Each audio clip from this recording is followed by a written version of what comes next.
నమస్కారం. మెట్రోన్యూస్ కి స్వాగతం. ప్రతి ఓటరు తాము తీసుకున్న ఎన్యూమరేషన్ ఫారాలను BLOలకు అందించాలని కమిషనర్ మయూర్ అశోక్ పేర్కొన్నారు. నగరంలో తూర్పు పశ్చిమ నియోజకవర్గాల్లో జరుగుతున్న స్పెషల్ ఇంటెన్సివ్ రివిజన్ ప్రక్రియను ఆయన క్షేత్రస్థాయిలో పరిశీలించి అధికారులకు కీలక ఆదేశాలు జారీ చేశారు. ఈ సందర్భంగా ఆయన మాట్లాడుతూ తూర్పు పశ్చిమ నియోజకవర్గాల్లో ఎన్యూమరేషన్ ఫారాల పంపిణీ ఇప్పటికే 99% పూర్తయిందని, ఈ ప్రత్యేక ప్రక్రియ ముగియడానికి కేవలం 5 రోజులు మాత్రమే సమయం ఉందన్నారు. ఎవరైనా ఇంకా ఫారాలు అందచేయకపోతే వారి కోసం గురు శుక్రవారాల్లో GMC సిబ్బంది మళ్లీ ప్రతి ఇంటికి వచ్చి ఫారాలను సేకరిస్తారని చెప్పారు. సిబ్బంది వచ్చినప్పుడు ఓటర్లు తమ ఫారాలపై సంతకం చేసి ఇస్తే వాటిని వెంటనే ఆన్లైన్ చేస్తారని అన్నారు. ఒకవేళ పొరపాటున ఓటు తొలగింపునకు గురైతే ఆందోళన చెందాల్సిన అవసరం లేదని, మళ్లీ ఓటు హక్కు పొందేందుకు పూర్తి అవకాశం ఉందన్నారు. ప్రజల సౌకర్యార్థం అన్ని సచివాలయాలు, ప్రధాన కూడళ్లు ప్రత్యేక హెల్ప్ డెస్క్లను ఏర్పాటు చేయడం జరిగిందన్నారు. గుంటూరు నగర ప్రజలకి అందరు ఓటర్స్కి విజ్ఞప్తి ఏంటంటే మీరు అందరూ కూడా త్వరలోనే ఈ ఎన్యూమరేషన్ ఫామ్ మీ BLOస్కి హ్యాండ్ ఓవర్ చేయండి. ఎక్కడైనా సచివాలయం కానీ ప్రతి ప్రామినెంట్ లొకేషన్లో మేము హెల్ప్ డెస్క్ పెట్టడం జరిగింది. పోలింగ్ స్టేషన్లో కూడా అంతకుముందు ఒక 4 రోజు స్పెషల్ క్యాంపెయిన్ పెట్టడం జరిగింది. సో మనకి టైం లేదు, ఇంకా 5 రోజే ఉన్నాయి కాబట్టి ఇంకా అందరు ఓటర్లు త్వరలోనే మీ ఎన్యూమరేషన్ ఫామ్ మీ BLOస్కి హ్యాండ్ ఓవర్ చేయండి. అదేవిధంగా మేము మళ్ళీ ఒకసారి ప్రతి ఇంటికి వెళ్ళి ఎన్యూమరేషన్ ఫామ్ కలెక్ట్ చేయడం జరుగుతుంది. ఇవాళ రేపు ఎక్సైజ్ చేయడం జరుగుతుంది.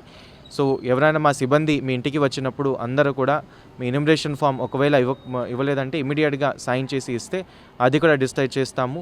ఎవరైనాకి ఎన్యూమరేషన్ ఫామ్ ఇవ్వకుండా ఓట్ డిలీట్ అయితే వాళ్ళకి మళ్ళీ అవకాశం కూడా ఉంటుంది. ఫామ్ 6 పెట్టుకొని లేదంటే ఫామ్ 8 పెట్టుకొని మీరు ఒక కాన్స్టిట్యూషన్ వేరే కాన్స్టిట్యున్సీ కానీ అది మార్చడానికి కూడా మీకు అవకాశం ఉంటుంది. కాబట్టి ఎవరు కూడా భయపడకుండా అందరు కూడా మాకు సహకరిస్తే మనం ఓటర్ జాబితా మంచిగా ప్యూరిఫైగా చేయడానికి. మిర్చియాడ్ రైతుల సౌకర్యార్థం భవిష్యత్ తరాల కోసం చుట్టుగుంట సర్కిల్ వద్ద నుండి నల్లపాడు ముందు వరకు నిర్మాణం చేపట్టిన ఫ్లైఓవర్ బ్రిడ్జిని త్వరితగతిన పూర్తి చేయాలని రైతులు, స్థానికులు కోరుతున్నారు. ఆసియాలోనే అతిపెద్దదైన గుంటూరు మిర్చి యార్డ్కు దేశవ్యాప్తంగా మిర్చి రైతులు తాము పండించిన పంట అమ్ముకునేందుకు యార్డుకు వస్తూ ఉంటారు. అయితే గుంటూరు నర్సరావుపేట వెళ్లే హైవేపై నిత్యం ట్రాఫిక్ రద్దీ ఉంటుంది. రైతులు, ట్రాక్టర్లు, లారీల్లో మిర్చి టిక్కీలను యార్డ్కు తెచ్చే క్రమంలో రోడ్డు దాటాలంటే నిత్యం ట్రాఫిక్ జామ్ అయి ప్రయాణికులు, రైతులు పలు ఇబ్బందులు పడుతున్నారు. ఇది గమనించిన కేంద్ర సహాయ మంత్రి పెమ్మసాని చంద్రశేఖర్ మిర్చియాడ్ వద్ద 30 కోట్ల వ్యయంతో ఫ్లైఓవర్ బ్రిడ్జ్ నిర్మాణం చేపట్టారు. నిత్యం రద్దీగా ఉండే రోడ్లను బ్లాక్ చేసి బ్రిడ్జి నిర్మాణం చేయాలంటే ఇబ్బందులు ఉంటాయని మొదటిగా డ్రైనేజ్ వ్యవస్థను సరిచేసి 2 వైపులా సర్వీస్ రోడ్లను ఏర్పాటు చేశారు. దీంతో బ్రిడ్జి నిర్మాణానికి ఎటువంటి ఇబ్బంది లేకుండా పనులు ప్రారంభించారు.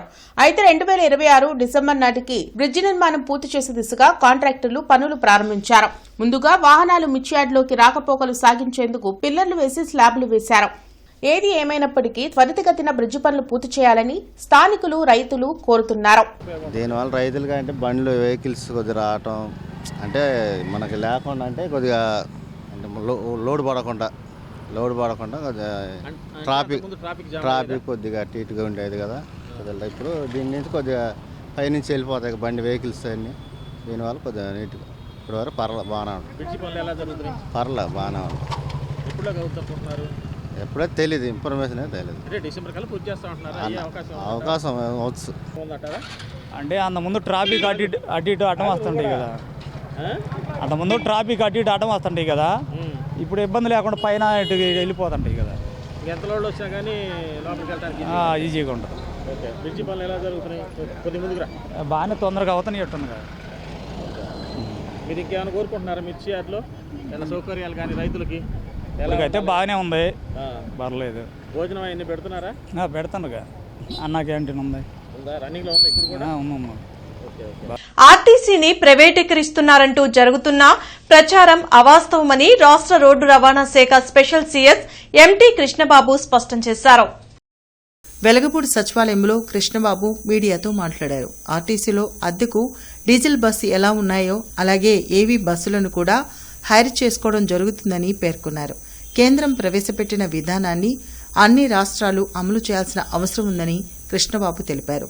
ఆర్టీసీ ఉద్యోగులను ఎట్టి పరిస్థితుల్లో తొలగించే పరిస్థితి రాదని, ఎవరూ ఆందోళన చెందవద్దని చెప్పారు. గవర్నమెంట్ ఆఫ్ ఇండియా స్కీమ్ ఇది. గవర్నమెంట్ ఆఫ్ ఇండియా స్కీమ్లో అది తీసుకోవాలా లేదా అనేది మన ఇష్టము. బట్ అన్ని గవర్నమెంట్స్ తీసుకున్నాయి బికాస్ సబ్సిడీ ఎలిమెంట్ ఉంది కాబట్టి. ప్రతి కిలోమీటర్కి 24 రూపాయలు మనకి సబ్సిడీ ఉంది. ఇప్పుడు 750 బస్సులకి మనం 12 సంవత్సరాలకు కనుక క్యాలిక్యులేట్ చేస్తే 1700 కోట్ల రూపాయలు బెనిఫిట్ ఉంటుంది.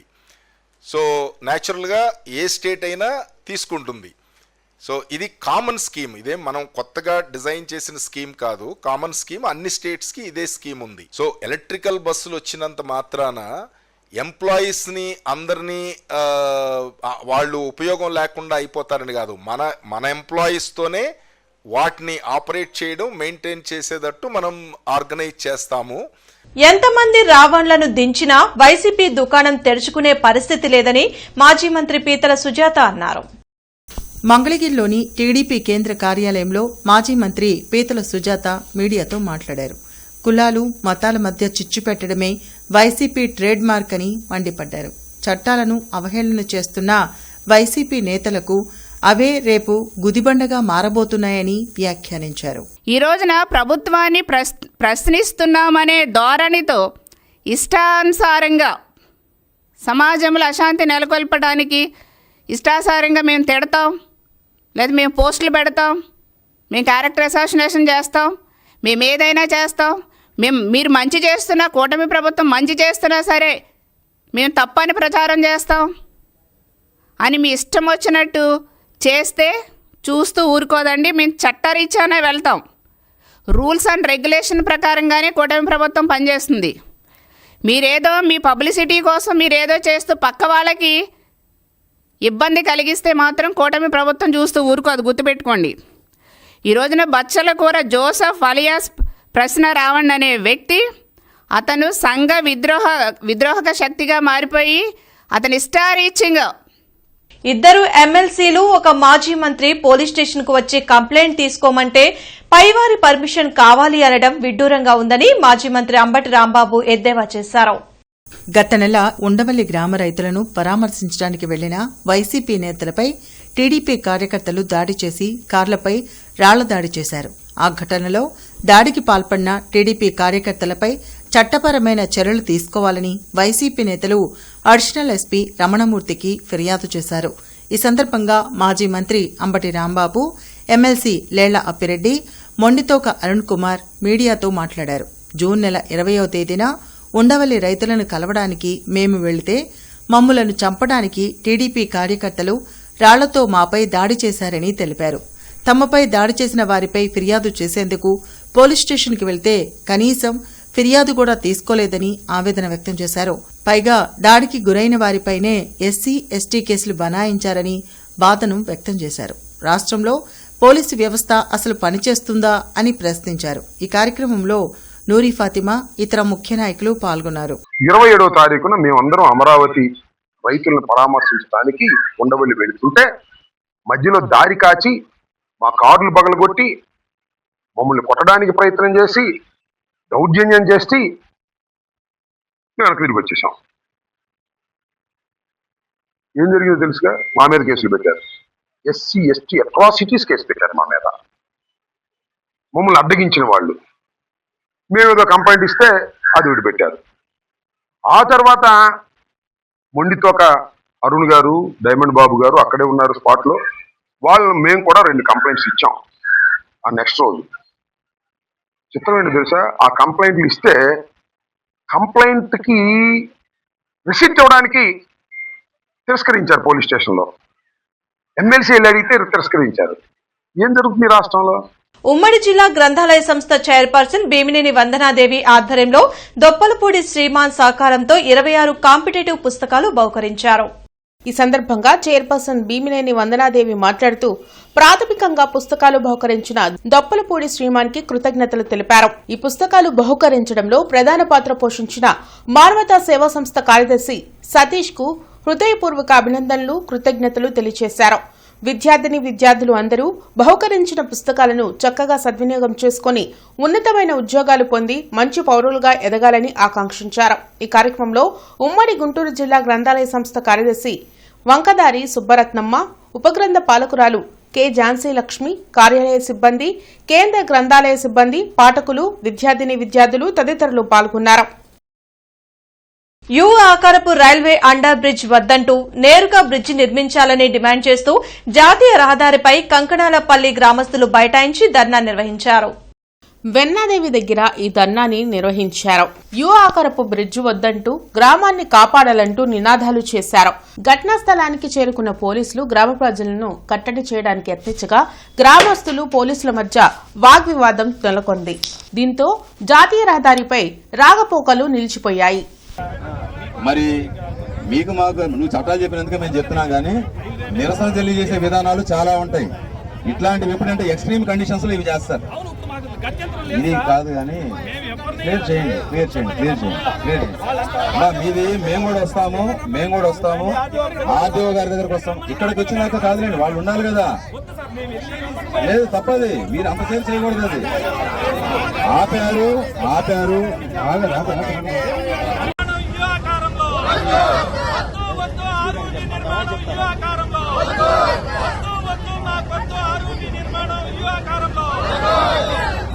జిల్లాలో గర్భస్థ మరణాల నివారణకు వైద్య ఆరోగ్య శాఖ, ఐసీడీఎస్ శాఖలు సమన్వయంతో పనిచేస్తూ సంయుక్త బాధ్యత తీసుకోవాలని కలెక్టర్ సాయికాంత్ వర్మ అధికారులను ఆదేశించారు.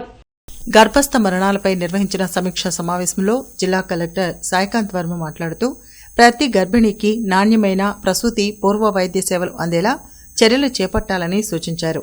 అధిక ప్రమాద గర్భిణీలను ముందుగానే గుర్తించి ప్రత్యేక పర్యవేక్షణ చేపట్టాలని, అవసరమైన వైద్య సేవలు సకాలంలో అందేలా చూడాలని అన్నారు. గ్రామ, వార్డు స్థాయిలో ఆశా కార్యకర్తలు, ఏఎన్ఎంలు, అంగన్వాడీ సిబ్బంది పరస్పర సమన్వయంతో పనిచేస్తూ ప్రతి గర్భిణీ ఆరోగ్య పరిస్థితిని నిరంతరం పర్యవేక్షించాలని సూచించారు. ఈ సమావేశంలో జిల్లా వైద్య ఆరోగ్య శాఖ అధికారి doctor Vijayalakshmi, ICDS PD Prasuna, సంబంధిత అధికారులు పాల్గొన్నారు. సోషల్ మీడియా ప్రజా చైతన్యానికి శక్తివంతమైన వేదిక అని సిపిఐ జాతీయ కార్యవర్గ సభ్యులు ముప్పాల నాగేశ్వరరావు పేర్కొన్నారు. కొత్తపేట మల్లయ్యలింగం భవన్లో జరిగిన సోషల్ మీడియా వారియర్స్ వర్క్షాప్ కార్యక్రమంలో ముప్పాళ్ల నాగేశ్వరరావు, సిపిఐ రాష్ట్ర కార్యదర్శి వర్గ సభ్యులు, social media incharge Harnath Reddy పాల్గొన్నారు. ఈ సందర్భంగా వారు మాట్లాడుతూ సోషల్ మీడియాతో పాటు ప్రజా పోరాటాలు ఉధృతం చేయాలని పిలుపునిచ్చారు. అసత్య ప్రచారాలను తిప్పికొట్టేందుకు సోషల్ మీడియాను సమర్థంగా వినియోగించాలన్నారు. వాస్తవాలను ప్రజలకు చేరవేయడంలో పార్టీ శ్రేణులు ముందుండాలని సూచించారు. మారుతున్న సామాజిక, రాజకీయ పరిస్థితుల్లో ప్రజాభిప్రాయాన్ని ప్రభావితం చేసే శక్తిగా సోషల్ మీడియా ఎదిగిందని, అలాంటి వేదికలను ప్రజా ప్రయోజనాల కోసం వినియోగించడం అవసరమని పేర్కొన్నారు. ఈ కార్యక్రమంలో సిపిఐ రాష్ట్ర కార్యదర్శి వర్గ సభ్యులు జంగాల అజయ్ కుమార్, జిల్లా కార్యదర్శి కోట మాల్యాద్రి, నగర కార్యదర్శి అకిటి అరుణ్ కుమార్, జిల్లా సహాయ కార్యదర్శులు చిన్ని తిరుపతయ్య, మేడ హనుమంతరావు తదితరులు పాల్గొన్నారు. చాలా ఉదాహరణని చెప్పారు. మనకి తెలుగుగా అలవాటు ఏంటంటే చెన్నై మధ్యలో కార్యక్రమాలు జరిగినప్పుడు 10-20 కుక్కలు ఫిలిం ఖర్చులేదు కదా, ఫిలిం ఖర్చులేదు కాబట్టి ఆ కొట్టిని అన్ని సెట్ చేస్తారు. అవి తీసేసుకోవడానికి అవసరానికి పెద్ద టైం తెలియదు. అలా కాకుండా స్ట్రైట్గా, నీట్గా, సింపుల్గా ఒక 2 నిమిషాల్లో మించి పూర్వలాగా గంటలు చెప్తే ఇప్పుడు ఇదే పరిస్థితి లేదు. ఐసీఎంఏ వారు నిర్వహించిన సీఎంఏ ఫౌండేషన్ పరీక్షా ఫలితాల్లో శ్రీమేధ విద్యార్థులు ఆల్ ఇండియా టాప్ మార్కులతో పాటు 100% ఉత్తీర్ణత సాధించారని సంస్థ చైర్మన్ సీఏ అన్న నందకిషోర్ తెలిపారు. ఈ సందర్భంగా ఆయన మాట్లాడుతూ గత 20 సంవత్సరాలుగా సీఏ మరియు సీఎంఏ కోర్సుల్లో 450కు పైగా ఆల్ ఇండియా ర్యాంకులు సాధించామన్నారు. టాపర్లను, విద్యార్థుల్ని చైర్మన్ అభినందించారు. ప్రశ్న రావణ్పై పెట్టిన ఉపా చట్టాన్ని ప్రభుత్వం వెంటనే ఉపసంహరించుకోవాలని క్రైస్తవ హక్కుల పరిరక్షణ కమిటీ, భీమ్సేన్ సేవాదళ్ నేతలు అంబేద్కర్ విగ్రహం వద్ద ఆందోళన వ్యక్తం చేశారు. లాడ్జి సెంటర్లోని అంబేద్కర్ విగ్రహం వద్ద జరిగిన నిరసన కార్యక్రమంలో దళిత సంఘాల నేతలు మీడియాతో మాట్లాడారు. రాష్ట్రంలో ప్రజాపాలన జరుగుతుందా, పోలీస్ పాలన జరుగుతుందా అని ప్రశ్నించారు. ప్రశ్నించే వారిపై ఉపా చట్టం ప్రయోగించడం దారుణమన్నారు. పవన్ కళ్యాణ్ను అడ్డుపెట్టుకుని ఆర్ఎస్ఎస్ వాదాన్ని బలవంతంగా ప్రజలపై రుద్దే ప్రయత్నం చేస్తున్నారని మండిపడ్డారు. ఈ కార్యక్రమంలో మద్దు ప్రేమజ్యోతిబాబు, బత్తుల అనిల్, చిన్నం డేవిడ్ విలియమ్స్, మంచాల జోసెఫ్, రత్నశ్రీ, నల్లపు నీలాంబరం, ముత్తయ్య తదితరులు పాల్గొన్నారు. ఈరోజు కూటమి ప్రభుత్వం చేస్తున్నటువంటి పరిస్థితిని మీరు గమనించాలి. కూటమి ప్రభుత్వం అనేటువంటిది ఎక్కడికక్కడ ప్రశ్నించే వారిని మొత్తాన్ని కూడా కాలు రాసేటువంటి పరిస్థితి. అంటే భావ ప్రకటన స్వేచ్ఛ, వాక్ స్వాతంత్ర్యాన్ని, మరి ఏదైతే స్వేచ్ఛ ఉందో, మరి స్వాతంత్రాలు ఉన్నాయో, ఏదైతే సోదరభావంతో వారు ముందుకు అడుగులు వేస్తూ మాట్లాడుతూ ఉన్నారో వారన్నింటినీ కూడా మరి టార్గెట్ చేస్తూ వాళ్ళని అరెస్ట్ చేస్తున్నటువంటి కనబడుతూ ఉంది. అంటే ఈ రోజున ప్రశ్నిస్తే అరెస్టుల, ప్రశ్నిస్తే ప్రజాస్వామ్యంలో వారు మరి ఎవరైతే నియంత్రణ పోకడలు పోతున్నారో వారిని ప్రతిఘటిస్తూ మాట్లాడితే వాటికి అరెస్టుల. తెలుగు రాష్ట్రంలో అత్యంత తీవ్రంగా రాజకీయాలని కలుషం చేసిన వ్యక్తుల్లో పవన్ కళ్యాణ్ మొదటి వరుసలో ఉంటాడు. ఈ పవన్ కళ్యాణ్ అతను సమాజంలో కూడా సినిమాలాగా యాక్ట్ చేసి సినిమాల్లో హీరోయిజం, రాజకీయాల్లో కూడా హీరోయిక్గా ప్రదర్శించాలనే ఒక అన్మెచ్యూరిటీ పాలిటిక్స్ని ఈ రోజున ఈ పవన్ కళ్యాణ్ ఇక్కడ ప్లే చేస్తున్నాడు. ఈ వార్తలు ఇంతటితో సమాప్తం. నమస్కారం.